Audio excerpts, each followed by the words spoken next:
पाकिस्ताननं ड्रोन हल्ला केल्याची माहिती मिळते।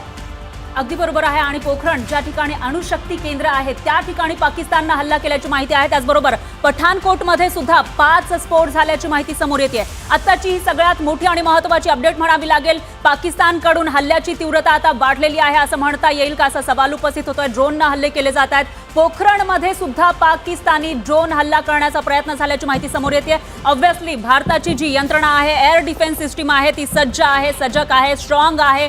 पण पाकिस्तानकडून कशा पद्धतीने आगळीक केली जाते आणि पाकिस्तान कशा पद्धतीने आता भारताला चेतावतोय युद्धासाठी ते याच्यावरून लक्षात येते। पठाणकोटमध्ये सुद्धा 5 स्फोट झाल्याची माहिती समोर येते। पठाणकोट ज्या ठिकाणी आर्मीचा बेस आहे तिथं हा हल्ला झालाय। ड्रोन हल्ल्यानंतर आता जैसलमेरमध्ये सायरन वाजल्याची माहिती आहे। म्हणजे एकूणच असं म्हणता येईल पंजाब असेल किंवा पोखरण असेल किंवा इथे राजस्थानचा जो भाग आहे सीमारेषेचा त्या ठिकाणी पाकिस्ताननं लक्ष करण्याचा प्रयत्न केलाय। खरं तर पोखरणला अणुकेंद्र नाहीये, तर ते चाचणी केंद्र आहे।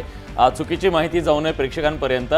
तर या सगळ्या पार्श्वभूमीवर आपल्याला माहिती आहे की सीमा भागामध्ये मोठमोठे जे आपले हवाई तळ आहेत किंवा लष्करी केंद्र आहेत, या केंद्रांना टार्गेट करण्याचा सातत्यानं प्रयत्न हा केला जातो। आणि ही ती दृश्य आहेत की ज्या वेळेला हे ड्रोन आले पोखरण परिसरामध्ये आणि जैसलमेरमध्ये सुद्धा सायरन वाजल्याची माहिती आहे। आणि कालच्या सारखीच ही दृश्य आहेत, प्रेक्षक ही दृश्य रिलेट करू शकतात की एका पाठोपाठ एक ड्रोन्स आतमध्ये येत आहेत आणि प्रत्येक ड्रोन परतवून लावण्याचं काम अर्थातच भारताची एअर डिफेन्स सिस्टीम करते।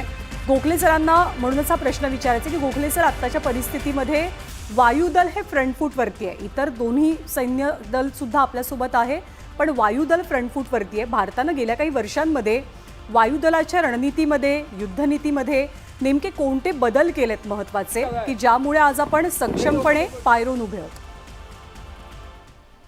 तुम्ही ऐकलंच आहे की आमची स्क्वॉड्रन्स जरी कमी असली तरी सुद्धा जी आहेत विमानं त्यांची इतकी सक्षमता आहे, त्यांना एअर टू एअर रिफ्युलिंग आहे, त्यांना आपण डेटा लिंकिंग केलेलं आहे, त्यामुळे ते एकमेकाशी बोलून म्हणजे सायलेंट वॉरफेअर करू शकतो।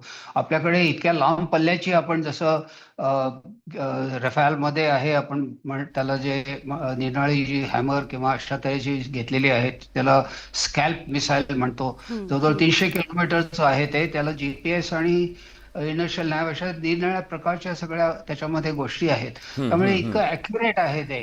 आणि ते ॲक्युरेट असल्यामुळे आपण पाकिस्तानच्या इनसाइड जे अगदी पेशावर पर्यंत इझिली आपण अटॅक करू शकतोय। आणि आता पठाणकोटचं बोलताय, जैसलमेरचं बघताय, तर तुम्हाला कळतंय त्याच्यामुळे की आपल्या फक्त ज्या हद्दीच्या जवळच्या ज्या काही गोष्टी आहेत तिथे ते अटॅक करतायत, ते इतक्या डेप्थमध्ये येऊ शकत नाहीयेत। त्याचं कारण त्यांनी जे काय त्यांचं जे हे केलंय ते फक्त it has been Pakistan army centric किंवा आर्मीला समजा जर पुढे जायचं असलं तर काय करता येईल अशा तऱ्हेचं। त्यामुळे आत्ताचा जो इंडियन एअरफोर्सचा जो पल्ला आहे तो आपण खूप लांबच्या रीतीने विचार करून या सगळ्या गोष्टी केलेल्या। सर, ब्रेकिंग न्यूज आपल्याकडे येते।